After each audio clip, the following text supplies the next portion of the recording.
Welcome, everybody, to WagerTalk Today. We've got a great show. You're watching the best daily all sports betting show on the planet. And yeah, I mess that up sometimes. So many good things on this show. Andy Lang, he's going to be co-hosting with me. We got Ralph Michaels coming up. He's going to be talking White Sox and Guardians. He's also going to look at UCF versus Kent State, minus 33 in that game. We're going to delve deep into it. Jimmy Adams coming up after that. He's going to look at the NFL win total, 7.5 for the New York Giants. Is it going over? Is it going under? And Jimmy's also going to take apart the Houston Astros New York Yankees game. We've got a great BS segment for you guys, betting strategy with Teddy and the Prez. And what we're going to do is Greg Macaluso, who joins us every day in the chat room, he asked, what do you do if you have 5 bets in a night and you win the first 3? Do you cash out those last 2 and guarantee yourself a profit, or let them ride? I'm sure Andy and I will have differing opinions on that, and we'll get into it later. Andy Lang, love hosting the show with you. Teddy's back on Friday. You'll be our regular guest. Teddy's back on Monday. You'll be our regular guest every Friday moving forward. How are you, brother? 4-0 in MLB in the month of August, plus 8.2 units in August, so I'm great. I was done with July. July was not a good month for me personally, outside of WagerTalk. I was just happy to be done with July, and August off to a great start. So yes, I am doing well. MLB 2-pack is up. That's been a great sport for us, 62% since June. So I have nothing to complain about. I'm in a good mood, Prez. It's Friday. The sun is shining, hosting with you. So life is good, man. Excellent stuff. And Andy, I had a miserable July as well. I mean, absolutely miserable betting month. But August has been great to me as well. 4-1 in baseball. And I too have a 2-pack up tonight, including a rare 4% play. About 90% of my plays are 3%. So when I have a 4% play, that's a step out for me. And I have 2 going as well tonight. And I feel like I don't know about you, Andy. I know a lot about betting, brother. And when you have a terrible month, I feel like a big run is coming. And it started, and I'm excited about it. Do you get that feeling? Yes, and I don't know if I'll get in trouble for this, but I've actually wondered about, could we advertise that, or could I advertise that? You know, like Lang is coming off a miserable June, which means he is ready to go for July. It's like, oh, no, I had a terrible month A. You know, we're going to have a good one. It's kind of counterintuitive on how to sell it, but yeah, that's kind of how I feel. If I have a bad month, get ready. Locked and loaded for the next month. We're regressing back. Andy, my sales pitch on August 1st literally read, Prez is coming off a miserable month of July. The run is about to begin. So I do it. Let's ask Ralph Michaels. Ralph Michaels, do you do it? Well, I'm going to say this. You know, a month is Ralph's going to tell us to be quiet about bragging about losing months. That's what Ralph is going to tell us. Oh, God, no, Andy, because you know what? Does anybody talk more about losing days, losing weeks, losing months than WagerTalk? You know, if you said you're going to win 60% of your months, right? That means you're going to win 7.2 months. You're going to lose 5.8 months. You know, obviously, likely you're going to have more winning months. They may not be 60%, but they're going to be in the plus range. So I think that's a great thing to say. Now, the only thing I question is, did anything really change July 31st to go to August 1st? You know, maybe you could say the start of the NFL season, it's refreshing. But I am with you guys, even though there's no logical thing to say the calendar changed, it's different. I believe there truly is a mindset, and a lot of gambling is a mindset, going into it with positivity, reading things differently, being a little refreshed. So that, to me, I completely agree. I've often done it where you turn the calendar or something changes, where you get to a portion where you just think differently, you have more positive thoughts, and it turns into positivity with your handicapping. Yeah, well said, Ralph Michaels. And wow, man, football is right around the corner, Ralph. We're going to talk about the UCF game shortly. We've got an MLB chart from you. I'm going to sit back and listen. Teach us, Ralph Michaels. Well, Prez and Andy, this goes back to when I was doing my college football and NFL guides. I am not a fan of saying home favorite, home dog, away favorite, away dog. Because what's the difference between a 1-point home favorite and a 1-point home dog? So in the NFL, I look between the threes and then from 3 to 7. And in college football, the same thing. I like having that gap. So I wanted to do a chart in baseball. This is up to date through yesterday's games. The first column in the chart with the green heading are MLB teams between the 130s. So you're a favorite of minus 129 to a dog of 129. You're playing all your like teams or teams in the same price range. Favorite of minus 130 or higher is the blue. Dog of 130 or higher in the brown. So I sorted these by the between the 130s. Take a look at your Blue Jays, Prez. I know they're not your Blue Jays. It's only your Maple Leafs, but they still are your hometown Blue Jays. They're number 1 in MLB between the 130s. Brewers are number 2. Giants are number 3. Take a look at the bottom of the chart.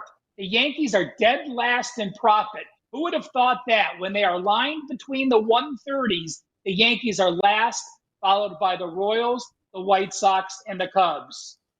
Now, when I have charts with 3 different columns, the important thing is to see if we can find value where it's green in one column, meaning they're at the top of the chart, and red with white in the other. So, Prez, let's start right at the top. Take a look at Toronto again. Number 1 as far as between the 130s, but when they're a favorite of minus 130 or higher, they are minus 17.85 units as they're only 1 game over 500. You see the Guardians also between the 130s, number 6, but they're also a very poor favorite. And at the bottom, the Yankees, between the 130s, they might be dead last, but they still have been a profitable team as a favorite of minus 130 or higher.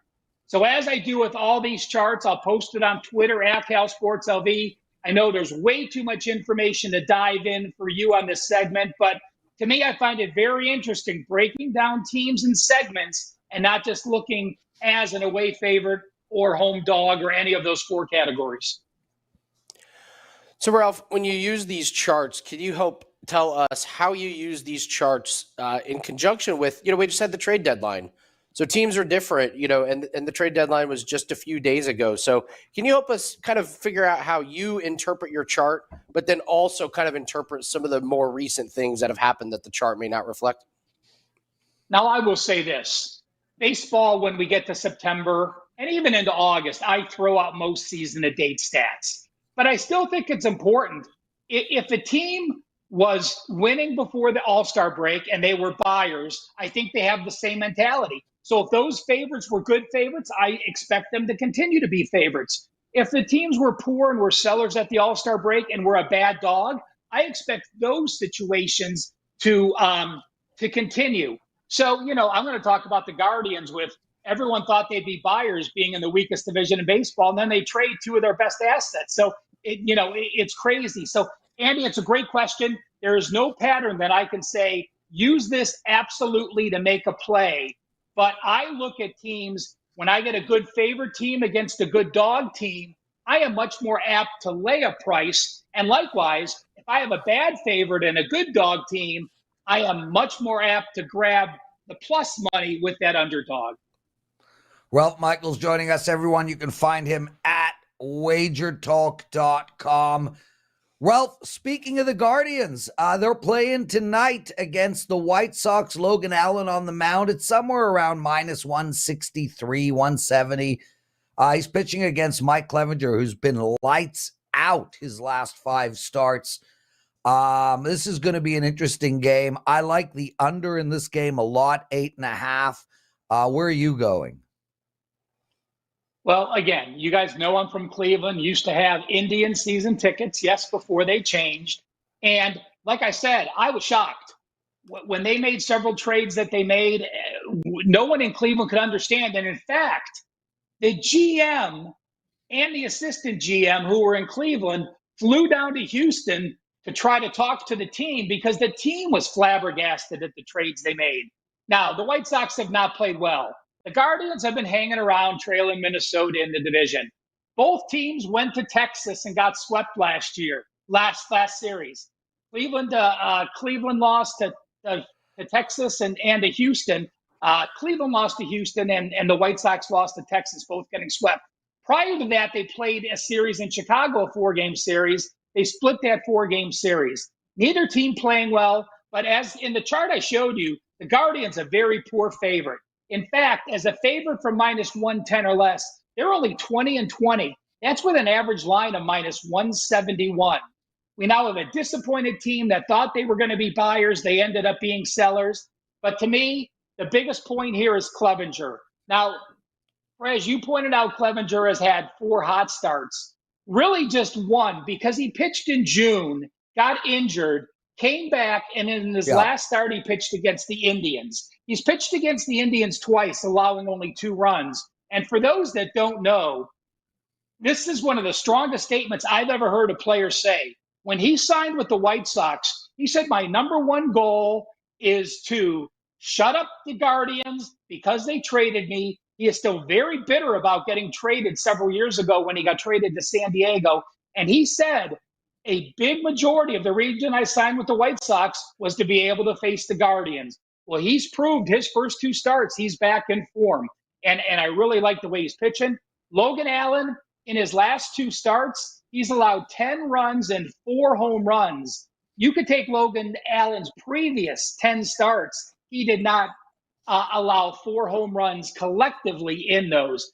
I think Clevenger's great value at this price as a dog. Again, yes, I know the White Sox are struggling. Yes, I know the White Sox bats are struggling, but so are the Guardians. So then you look at the pitchers, and Clevenger at this price, well worth it. Yeah, I don't disagree, and it makes a lot of sense, but my God, man, I mean, this guy, pride, people, pride is a killer. I mean, go to the Dodgers and try win a World Series. No, that's not my goal in baseball. My goal in baseball is to shut out the Cleveland Guardians. So long as I do that, I don't care about anything else. What a freaking loser. Anyway, well, Michael, I'm going to comment on that, Prez. Your reason you go to the White Sox is they gave you the most money. When you're interviewing, you then say, one of my goals is to beat the Guardians. He did not go to the White Sox just to beat the Guardians. But with that said, you're allowed to give your opinion. Yeah, well, hey, as a fan and a bettor, I can call him out the way I see it. And taking more money, well, that's still a loser thing to do. Ask Tom Brady, who took less year after year after year to stack his team and win. Johnny Gaudreau, there's a guy, I'm not going to go to a winning team. I'm going to take more money and piss away my career in Columbus. Loser. Okay, Ralph. Before we get into the UCF game, I want to talk about the Gold Sheet. A lot of people are asking us about that. We've got, the Gold Sheet is on sale now over at thegoldsheet.com. Can you tell us why somebody should buy the Gold Sheet, how much it is? It's such great value. I know that as one of the owners. So I hand the mic to you. Well, Prez, let me first say that you no longer have to go to the Gold Sheet to buy the Gold Sheet. You can now go to WagerTalk and go to Gold Sheet's homepage and buy the Gold Sheet. There's a sample on there that shows you exactly what you get. The Gold Sheet now, every week in football, is about 30 pages long. You're getting a stat profile for each game. You're getting their league averages over the last 3 games. You're getting, you have team logs in there, team power ratings, a write-up in every college football and every NFL game.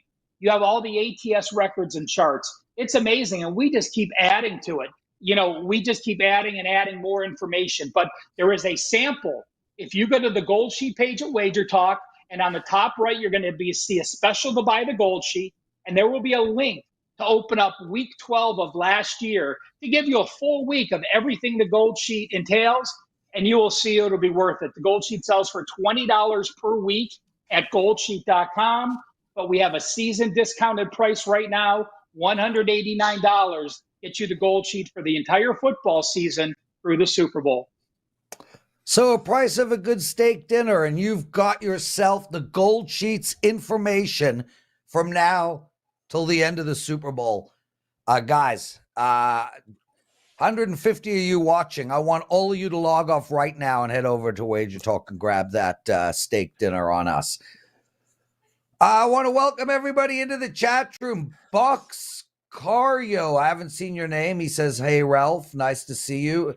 Eric Fantone, some Andy Lang guy. Truman Underwood. I mean, if that is not as good a name as you can find, D-Money, G Mode, Benny, Swiss, Fortnite, Raven, we love having you guys on. It's so greatly appreciated. Thank you for joining us today. Ralph, UCF is playing Kent, first week of college football. It's minus 33, initially minus 34 now for UCF. And, that's not something I would bet in the NFL, but in college football, for some reason, teams cover 5 touchdowns. Tell us what to do in this game. Well, Prez, I'm going to address exactly how you open the segment before I even get to the game. Number one, Kent State is my lowest rated power rating team. And why is there such a variance in the lines? Well, NFL from top to bottom, most people have maybe a 12-point, 13-point, sometimes a 14-point difference between your best team and your worst team. In college football this year, Georgia is my best team. Kent State is my worst team. I have a 55-point difference between those two teams. Kent State is by far the weakest team. They have, get this, 4 returning starters and 0 returning starters on offense. But before I get to that, Prez, a little T&A here. You talked about teams covering as a 5-touchdown favorite. So the question I hear mostly when I start the season, can teams cover that much in the early part of the season, in game 1 of the season? So I went to the database. Home teams in game number 1, going back since 2017, as a favorite of 21 or higher, have gone 54.4%. So not a wow number, but a positive number. Teams at home in game number 1, as a favorite of 30 points or more, have gone 55, 44, and 3. Folks, that is 55.6%. So there's a reason they're a big favorite in game 1. And it's proven that you can bet them. Now, I do want to point one negative out. Teams in game number 1 that are an away favorite of 3 touchdowns or more, minus 21 or more, it doesn't happen very often. Since 2004, it's only happened 22 times. Those teams have gone 7 and 15, 31.2%. Only one team fits that bill week 1 this week, and that's Ohio State laying the points to Indiana. So, but we have a team here laying 30 points. Those teams have gone 55.6%. Kent State has the fewest returning production of anyone I've seen in the 30 years in business. Sean Lewis, their head coach, which really had them playing well, guess what? Dion took them into Colorado to run the offense for the Buffaloes. Everybody transferred out. They lost 2 transfers to Colorado. They lost 3 other transfers to BCS teams. So this Kent State team finally got good enough to have people that are worthy of playing in Power 5 divisions. Their head coach leaves, and all of them transfer out. Again, 3 returning starters on the entire team.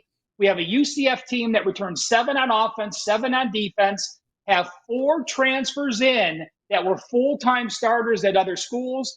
They play fast. They were number 5 last year in plays per game. It's going to be hot and humid. Yes, Kent State has humidity. It's not like playing at 7 o'clock in Orlando on a Thursday night, week number 1. And I also want to bring up this. while I posted this as my play, this is not my official play. You cannot play first half lines yet. When you're laying 33 or 34, the first half line is going to be minus 20, minus 20 and a half, or minus 21. And I am fine with any of those. I want you to play UCF first half line when it comes available at your sports book. When I take those 30-point favorites, guys, since 2017, first half, average score 29.4 to 3.6. Second half, 19.2 to 6.0. So we have almost a 26-point average first half margin, and we have a 13.2 margin in the second half.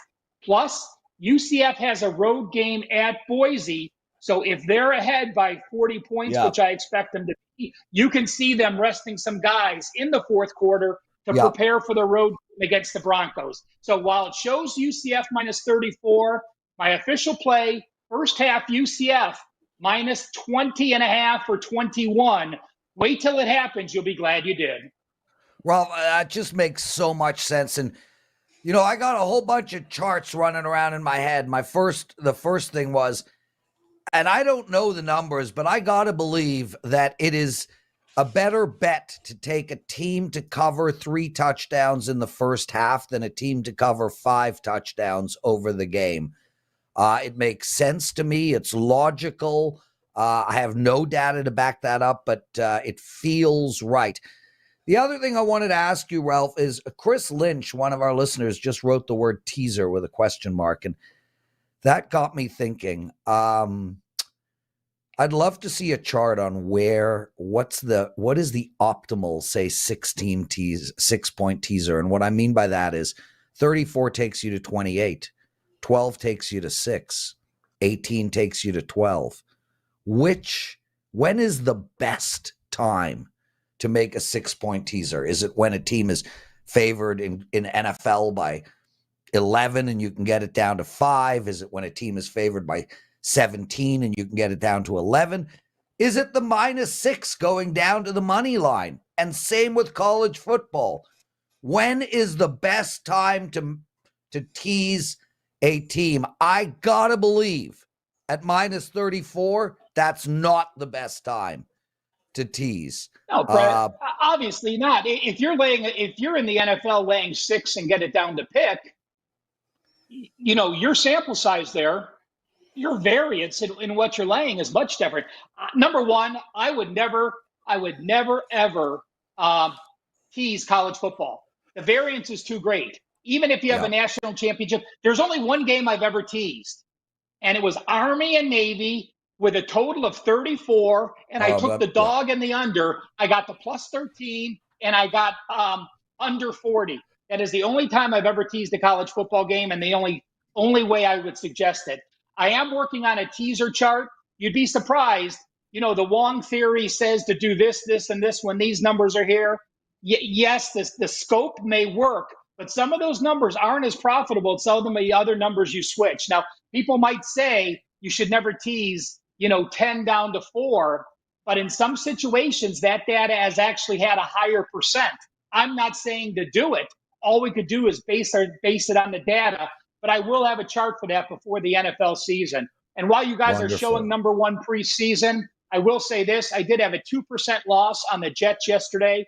I like the quarterback rotation, came out as it is. I like the quotes on more padded practices.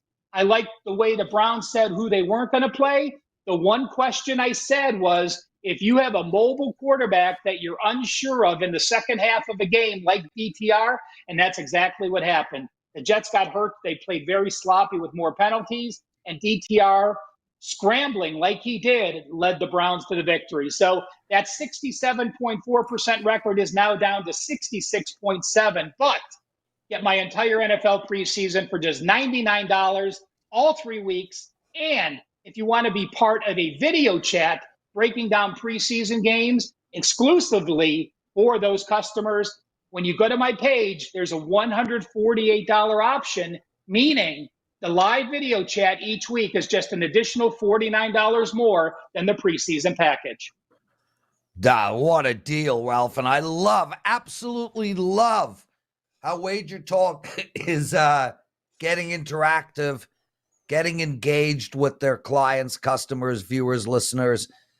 This concept of talking directly to your clients, like what Las Vegas Chris is doing and what Ralph is doing, is phenomenal. Andy Lang, I get to talk to you, so I'm a winner regardless. Thank you, Ralph Michaels, for joining us. Andy, great week for the Road to Millions video. Up 8.28 units this week. What do you do now? Shut it down with 3 days to go? Well, no, because we already have some plays that we put in at the beginning of the week. So now we have a couple parlays and they're looking great. They a couple of them involve some golfers to make the cut. One of them is in like 4th place and one's in like 17th. So we're looking good. I love where we're at with our plays. We're seeing baseball really well, 4-0. So I'm going to look forward to playing these plays at like 2% over the weekend. And because we're off to such a good start this week, this gives us some wiggle room. We can throw these 1%, 2% plays in and try and increase the bankroll. If we take a couple losses, we're still above our goal of 3% for the week. So for our Road to Millions, we do a video every day except for Tuesdays and Saturdays. So it's a lot more bankroll, talking about managing your bankroll. We do betting notes for sports. We do a streak of the day. Today, I actually did a free play for UFC, but it's really a lot more about money management and protecting those profits. And most important, Prez, is cutting off losing streaks. We all go on losing streaks. How can you minimize the damage? And it's one of those things that, it's like doesn't show up on the stat sheet, but we talk about it. It's so important to, if you have a minus 10 unit week, that's so much better than a minus 25 unit week if you chase losses and everything. So Profound it's more thoughts. Yeah. It's so easy to really make it worse. So we're up this week, and I expect a pretty decent weekend. If we have a good weekend and we're around that 10, 12 unit mark, we're going to shut it down on Monday, and we're going to take those profits and move on to the next week. That's what the Road to Millions is all about, is grabbing those profits whenever we can. And I can't wait to talk about the BS question a little later. Yeah, well, it's not a little later, Andy. It's time for the BS question, betting strategy with Teddy and the Prez. Andy Lang joining us. And this was asked by Greg Macaluso, who is just one of our absolute most loyal listeners. What if you place 5 bets on a night and then start the night 3-0? Would you ever think about cashing out the last 2 before they start? Now, Andy, you and I differ here. I'm assuming everybody knows my answer. Hell no. What's a night? What does a night have to do with anything? Like, I can you imagine buying stock at like 9 in the morning? At 9:20, you've made a profit. You're like, sell it all. Sell it all. It's 9:20. No, there's no such thing as dates in betting. Now, in the past, people used to use private bookies. They'd meet them at Dunkin' Donuts and pay up every single Monday. So from that perspective, betting was always put into a timetable. Am I up this week? Am I down this week? Am I paying my guy at Dunkin' Donuts this week, or is he paying me? Well, 90% of us now are not stuck paying or getting paid on a particular day. So a week is irrelevant, a month is irrelevant, and a night is irrelevant. Each bet stands on its own. I don't understand why anyone would sit there and say, oh, great, I made a profit on Tuesday. What's a Tuesday? How about make a profit over a long period of time? And if you went 3-0 that night, maybe you're feeling it. Maybe you're in rhythm. Maybe you're giving away 2 winning bets. So I don't understand why anyone would cash out. And I don't understand why anyone would think betting has a date on it. Andy? Oh, boy. A lot to unpack there. Day traders do that all the time. And that's Andy Lang, stock. Everybody. Great stuff, Andy. Okay, go ahead. Day traders do that all the time. Day traders lose their money more than they make money. It is horrific to be a day trader. So great example, Andy. Great. I love it. The day trader example. Go ahead. Sorry, I'm interrupting, but that's what I do. That's all right. I would also say we can still use bookies that you meet at Dunkin' Donuts. Yes, you could. I don't suggest Absolutely. it. They're out there. Yeah. So, Greg, there's a couple things that I would want to know. So, if you start the night 3-0, what percentage are your bets? Like, did you hit your big ones? And are the ones that are left small ones? If they are, yeah, I would maybe look at try and get out of some of those bets. If you have your big ones that are later, that probably means they're your most confident. And so I would stick with them. It would also, for me, depend on what has been going on in the previous days leading up to it. Always keep in mind regression, and regression works both on losing and winning. Prez and I talked about how if you have a bad month, let's look for regression on the way up. If the previous 4 days you've been on an insane run, like you're 8-0, yeah, that's really tough to say, oh, I'm going to go 12-0 or 13-0. I get so it. if you know you're on an incredibly successful run, that would be a time where I would absolutely take the profits and call it a successful week. If you're 500 leading in there and you kind of at break even, then yeah, maybe let it run. If you're losing, then yeah, I would protect the units. Andy, let's compromise. You lay down 5 bets, you win the first 3. The last 2 are at 10:30 p.m. Eastern start. The games are over. You've cashed out your 3. Okay. Take one of those bet sizes and stick it on a 2-team parlay against your 2 plays. Maybe that's how you do it.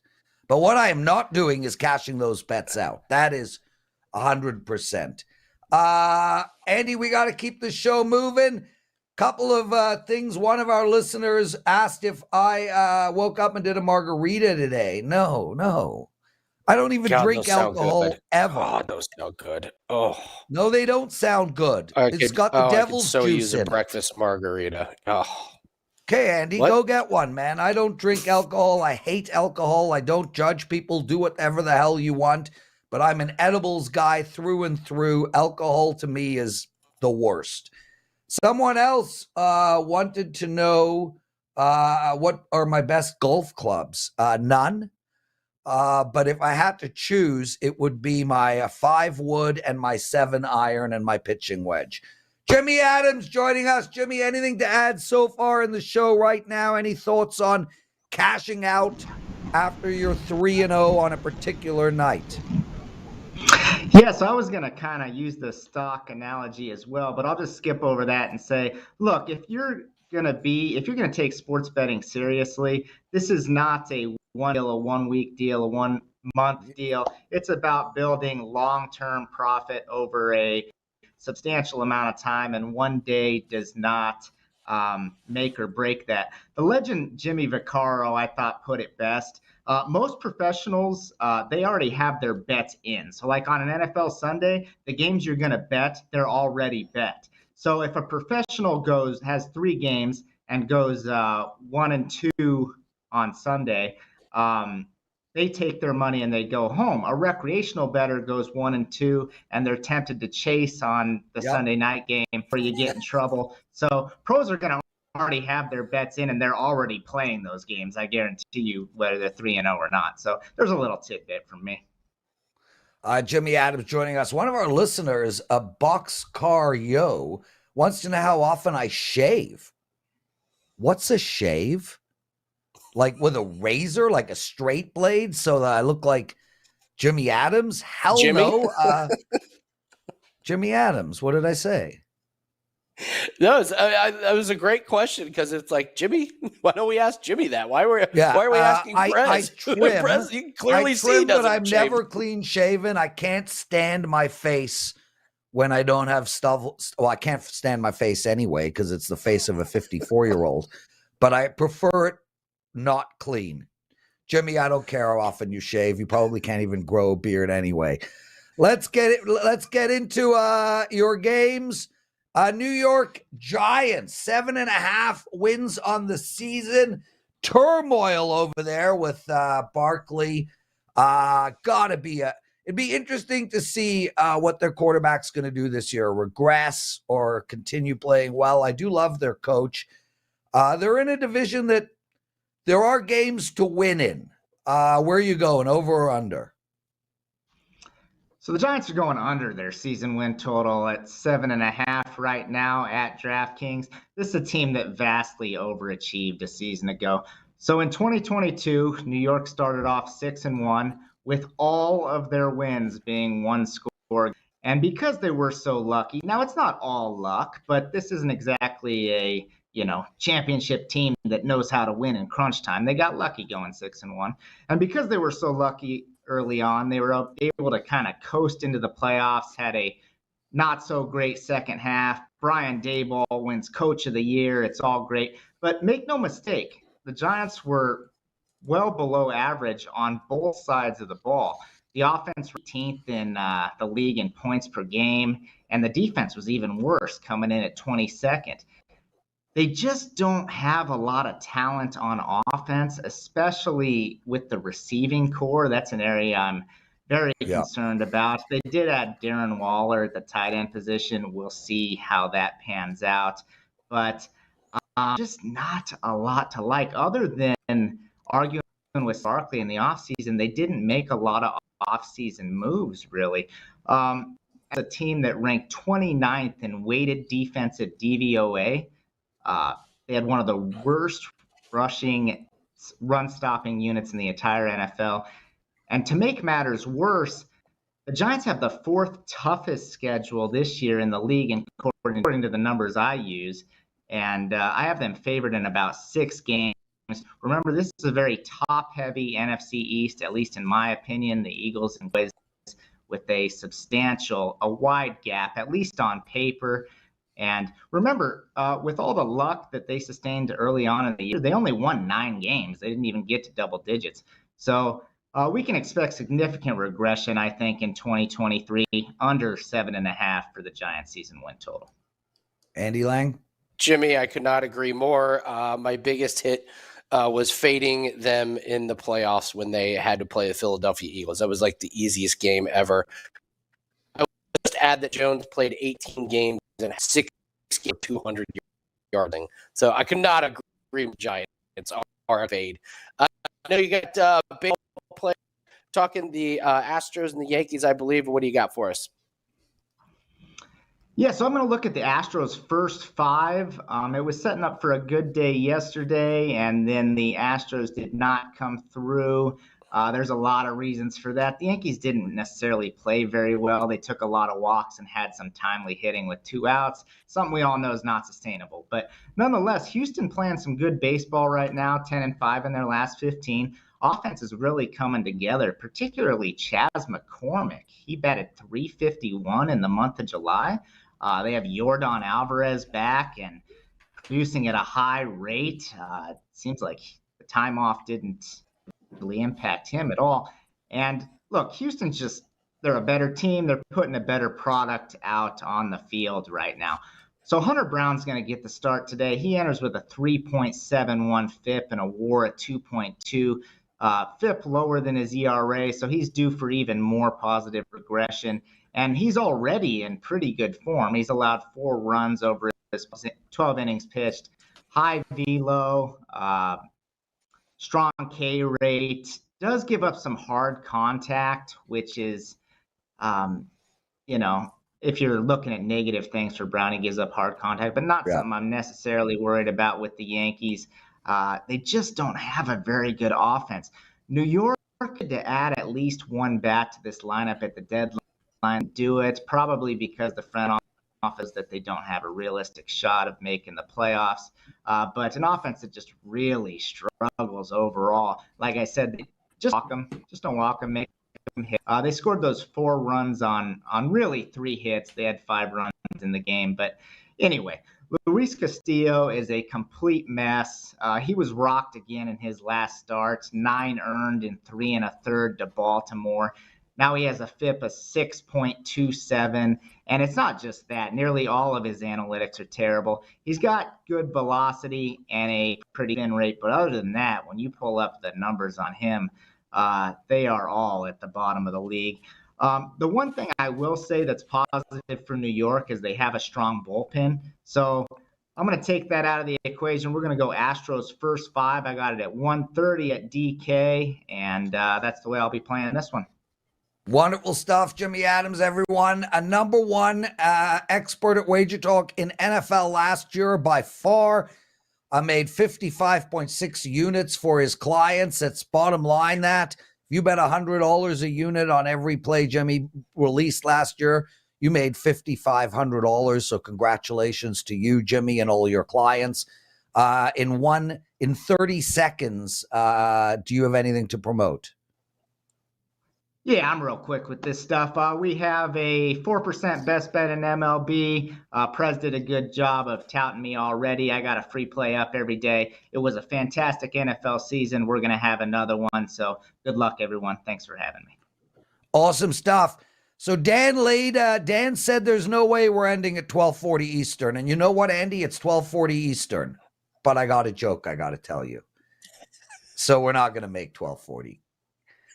And Andy, I saved the joke for you. I didn't do it with Brian Power. So the Kelce, as I call them, the Kelsey brothers have a podcast, and Travis asked, what's his name? What's the other guy's name? The other Jason. Yeah. Jason Kelce. Dan's in my ear, the Philadelphia fan. So Travis asks Jason, what do you guys do for your rookies? You do hazing? And Jason says, no, we have a talent show. And the rookies get up on stage and have to do a talent. So back when Doug Peterson was coaching the Philadelphia Phillies, one of the guys, the rookies, got up on stage and said, so me and my two buddies were out at a bar. One of my buddies said, I'm the fastest man alive. No one is faster than me. I think we should time me in a 40-yard dash and send it into Guinness. They did it. They sent it into Guinness. They came back, and the other guy said, I'm the tallest man in the world. For sure, nobody is taller than me. We should measure me and send it to Guinness. And then I, the guy standing on stage, said, I have the smallest penis in the world. And I'm pretty sure no one has it smaller. Let's measure it and send it in to Guinness. A week later, they all got their reports back from Guinness, and the guy's on stage, and he said, well, my buddy was the fastest man in the world. He's now in Guinness Book of World Records. My other buddy was the tallest man in the world. He's now in Guinness. Then he opens up his envelope. He's like, I'm going to see if I have the smallest dick in the world. He opens up his envelope and he said, what? Who the hell is Doug Peterson? That's a great joke. It's a good joke. It's great. It's got a middle. It's got a beginning. It's got a good punch at the end. Great joke. Andy Lang, everyone. Guys, I got a 5% play up in NFL. It is a futures bet. I put it up this morning. It'll be my strongest future bet in NFL all year. It's up now. Go get it. I got 2 baseball plays going tonight. Shout out to Andy Lang. Shout out to Ralph and Jimmy. Dan and Joe, our production team. We love you all. Teddy's back on Monday. Thank you, guys. See you on Monday.